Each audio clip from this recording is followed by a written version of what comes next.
0. Ignition. Liftoff. Simplify. Aim high.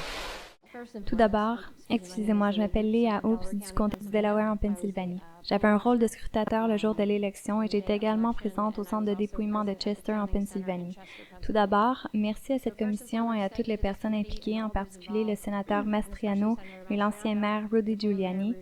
Merci à notre courageux et valeureux président, merci d'être notre bouclier et de défendre nos intérêts avant tout, ce dont je vous serai éternellement reconnaissante.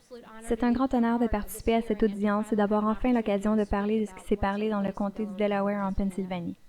En tant que citoyenne américaine, je pense qu'il est de mon devoir de contribuer à protéger l'intégrité de nos élections, pas seulement pour moi-même, mais pour chaque citoyen américain. Nombreux sont ceux à avoir perdu la vie ou à avoir été blessés pour que je bénéficie de mon droit de vote. Je souhaiterais vous présenter brièvement comment je me suis retrouvée impliquée dans cette élection. Il y a 4 ans, Donald Trump est arrivé et j'ai compris qu'il était là pour reprendre notre pays en main. Je suis née et j'ai grandi dans le comté du Delaware dans une famille conservatrice. Dès mon plus jeune âge, on m'enseignait à aimer mon prochain, à défendre mon pays et à toujours dire la vérité par tous les moyens possibles. J'ai adhéré à ces valeurs tout au long de ma vie et je les ai appliquées en toutes circonstances, ce qui m'amène ici aujourd'hui. Il y a environ 18 mois, j'ai participé en tant que bénévole à la campagne d'élection d'un juge. À cette occasion, j'ai été contactée par le président actuel pour être nommée au comité du Parti républicain de la municipalité de Bethel. En parallèle de mes fonctions au comité, je me suis engagée en tant que bénévole dans la campagne Trump pour inscrire les électeurs et pour participer à des événements. Dans le même temps, j'ai créé un groupe de veille et contacté la société Thomas More. Ensemble, nous avons dédié nos travaux à l'intégrité des élections. Notre plus grande tâche a été de suivre de près le conseil du comté du Delaware, nouvellement élu et entièrement dirigé par des démocrates, et le conseil électoral, également majoritairement démocrate. Cela inclut l'ensemble des sous-traitants exerçant des fonctions support et l'ensemble des acteurs clés impliqués.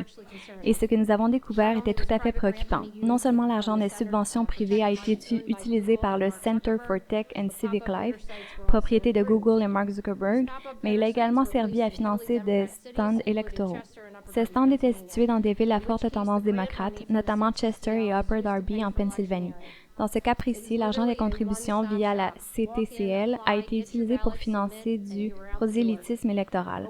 C'était littéralement un guichet unique. Entrez, inscrivez-vous, prenez vos bulletins de vote, remplissez-les et c'était fini. Mais ces stands n'ont pas été mis en œuvre dans les endroits à forte tendance républicaine et indépendante.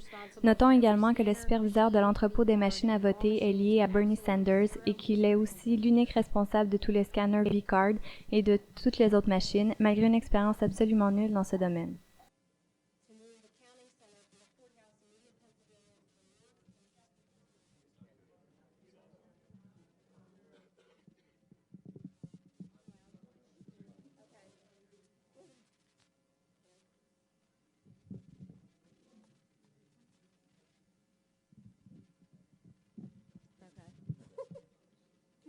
Okay, sorry. Sorry, I forgot where I was. Okay, so the real Mais la véritable question, ce sont les 2,1 millions de dollars dépensés pour déplacer le centre de dépouillement depuis le palais de justice de Medina en Pennsylvanie, qui l'accueillait depuis des décennies, au quai de Chester, en Pennsylvanie. Je vais vous décrire la disposition du nouveau centre de dépouillement là-bas. Il se trouve au milieu d'un immense parking, sur la route du port, à côté des quais de chargement. Il y a des liens de plusieurs millions de dollars avec la société Power HRG et le Subaru Park Soccer Stadium.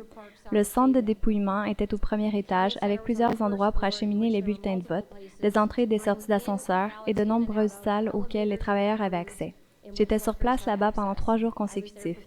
Un sujet de préoccupation était l'arrière-salle, dépourvue de scrutateurs, sans aucune visibilité ni aucune transparence dans le processus. Il n'y a pas eu de coopération, mais une obstruction totale dès la nuit des élections et tous les jours qui ont suivi. Il a fallu attendre que notre avocat obtienne une décision de justice pour accéder à cette arrière-salle, dans laquelle se déroulait le pré-contrôle. Mais cet ordre légal était une plaisanterie. On nous accordait 5 minutes de visibilité toutes les 2 heures pour être assis sur une chaise à une distance de 6 mètres du premier bulletin de vote.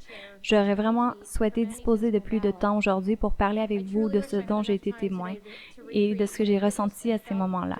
Mais nous ne sommes pas réunis ici aujourd'hui pour relater uniquement mon témoignage et mon ressenti, mais plutôt pour relater une série de témoignages de la part de multiples citoyens américains comme moi.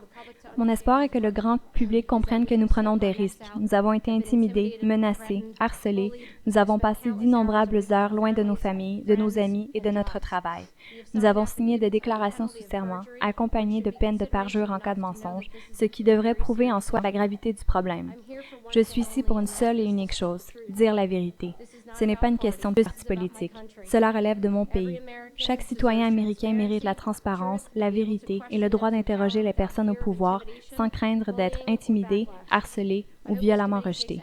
J'espère que cette commission prendra des mesures si nécessaire et que la justice s'appliquera à toute personne impliquée dans des activités frauduleuses.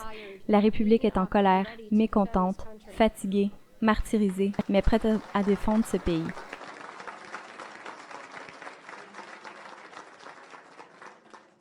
Merci. Sans intégrité dans nos élections, nous ne sommes qu'une république bananière parmi les autres.